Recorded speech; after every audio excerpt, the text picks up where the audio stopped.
যে বিজয়টা এসেছে এই বিজয় মূলত কার দেওয়া? আসতে বলবেন না, কার দেওয়া? স্বরাষ্ট্রমন্ত্রীকে লক্ষ্য করে পুলিশ কর্মকর্তা বলছে, স্যার এই যে দেখেন ভিডিও, গুলি করে একটা একটা মরার সবগুলো থাকে, কি ভয় দৌড়ও মারে না। তাহলে এই ভয়টা দিলের মধ্যে তৈরি করে দিয়েছেন তিনি কে? যদি ভয় পালাতাম, কোরআন বলছে যদি ভয় পালাতাম তাহলে কি হতো?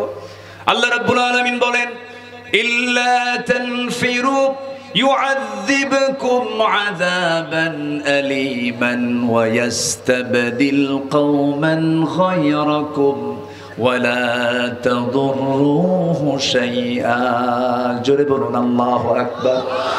তোমরা যদি পলায়ন করো আমি তোমাদের বিকল্প এমন একটা জালিম শক্তি চাপিয়ে দেব যাদের তোমরা চুল পরিমাণ কোনো ক্ষতি করতে পারবে না। তাহলে এই জালিম শক্তিকে প্রত্যাখ্যান করার জন্য বুকের মধ্যে ভয় দূর করে দিয়েছেন তিনি আমার কে?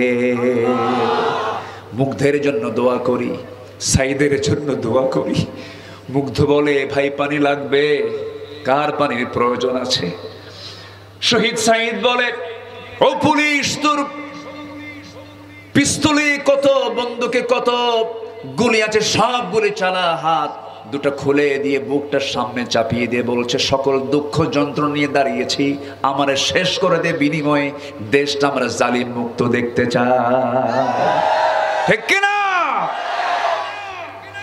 রক্তের বিনিময়ে এই অর্জন এসেছে, এই অর্জনকে আমরা বৃথা হতে দেব না।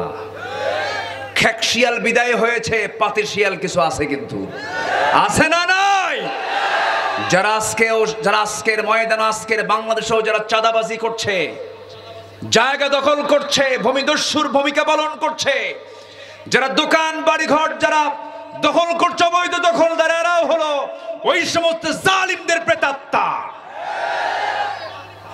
মুদ্রার এই পিঠ আর ও পিঠ, এদের ব্যাপারেও সাবধান থাকার দরকার আছে না নাই? আসতে বলবেন না, আছে না নাই? একটু কথাগুলো মনোযোগ দিয়ে শোনেন। কষ্ট পাচ্ছেন না তো? কষ্ট পাচ্ছেন না তো? সম্মানিত ভাইয়েরা,